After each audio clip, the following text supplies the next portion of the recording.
Hi, boys and girls. We are reading the Ickabog, chapter 38, Lord Spittleworth Comes to Call. Ma Grunter was one of the few cornucopians who'd grown richer and richer in the last few years. She'd crammed her hovel with children and babies until the place was at bursting point, then demanded gold from the two lords who now ruled the kingdom to enlarge her tumble-down house. Some of her charges didn't last long on a diet of cabbage soup and cruelty. While endless hungry children poured in at the front door, a little cemetery at the back of the building became fuller and fuller. Ma Grunter didn't care. All the Johns and Janes of the orphanage were alike to her, their faces sad and pinched, their only worth the gold she got for taking them in. But in the 7th year of Lord Spittleworth's rule over Cornucopia, when he received yet another request for gold from Ma Grunter's orphanage, the chief advisor decided to go and inspect the place before he gave the old woman more money. Ma Grunter dressed up in her best black silk dress to greet his lordship and was careful not to let him get too close to her. "Poor little mites, ain't they, your lordship?" she asked him as she looked around at all the thin, scared children, with his scented handkerchief held to his nostrils. Ma Grunter stooped down to pick up one tiny marshlander whose belly was swollen from hunger. "You see how much they needs your lordship's help?" "Yes, yes, clearly," said Spittleworth, his handkerchief clamped to his face. He didn't like children, especially children as dirty as these, but he knew many cornucopians were fond of little kids, so it was a bad idea to let too many of them die. "Very well. Further funds are approved, Ma Grunter." As he turned to leave, the Lord noticed a pale girl standing beside the door holding a baby in each arm. She wore patched coveralls, which had been let out and lengthened. There was something about the girl that set her apart from the other ones. Spittleworth even had the strange notion that he'd seen somebody like her before. Unlike the other children, she didn't seem at all impressed by his sweeping chief advisor robes, nor by the jangling medals he'd awarded himself for being regimental colonel of the Ickabog Defense Brigade. "What's your name, girl?" Spittleworth asked. "Jane, my lord. We're all called Jane here, you know," said Daisy, examining Spittleworth with cool, serious eyes. "Why don't you curtsy? I am the king's chief advisor." "A chief advisor isn't a king," said the girl.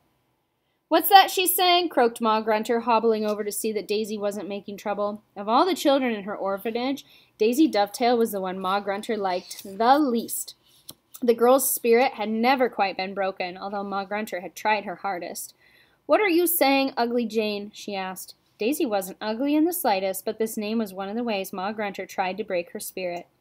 "She's explaining why she doesn't curtsy to me," said Spittleworth, still staring into Daisy's dark eyes and wondering where he'd seen them before.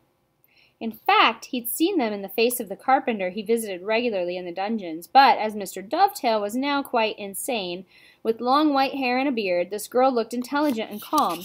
Spittleworth didn't make the connection between the two. "Ugly Jane's always been impertinent," said Ma Grunter. "One of these days I'll turn her out, my lord, and she can see how she likes begging on the streets instead of sheltering under my roof and eating my food." "How I'd miss cabbage soup," said Daisy in a cold, hard voice. "Did you know that's what we eat here, my lord? Cabbage soup, 3 times a day." "Very nourishing, I'm sure," said Lord Spittleworth. "Though sometimes, as a special treat," said Daisy, "we get orphanage cakes. Do you know what those are, my lord?" "No," said Spittleworth. There was something about this girl. What was it? "They're made of spoiled ingredients," said Daisy. "Bad eggs, moldy flour, scraps of things that have been in the cupboard too long. People haven't got any other food to spare for us, so they mix up the things they don't want and leave them on the front steps. Sometimes the orphanage cakes make the children sick, but they eat them anyway because they're so hungry." Spittleworth really wasn't listening to Daisy's words, but to her accent. Though she'd now spent so long in Jeroboam, her voice still carried traces of Shoeville. "Where do you come from, girl?" he asked. "I come from Cornucopia, my lord. You might have heard of it. It's a country that used to exist where nobody was ever poor or hungry." "That's enough," said Lord Spittleworth. "I agree with you, Ma Grunter. This child seems ungrateful for your kindness. Perhaps she ought to be left to fend for herself out in the world." With that, Lord Spittleworth swept out of the orphanage, slamming the door behind him. As soon as he had gone, Ma Grunter swung her cane at Daisy, but long practice enabled Daisy to duck out of harm's way. The old woman shuffled away, swishing her cane before her, making all the little ones scatter, then slammed the door of her comfortable parlor behind her. Later, after they'd climbed into their neighboring beds that night, Martha suddenly said to Daisy, "You know, Daisy, it isn't true what you said to the chief advisor." "Which bit, Martha?" whispered Daisy. "It isn't true that everyone was well-fed and happy in the old days. My family never had enough in the marshlands." "I'm sorry," said Daisy quietly. "I forgot." "Of course," sighed the sleepy Martha. "The Ickabog kept stealing our sheep." Daisy wiggled deeply under her thin blanket, trying to keep warm. In all their time together, she'd never managed to convince Martha that the Ickabog wasn't real.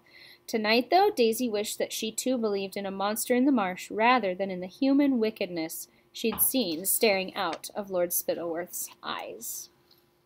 And next time we will be on Chapter 39, Bert and the Ickabog Defense. Bye-bye!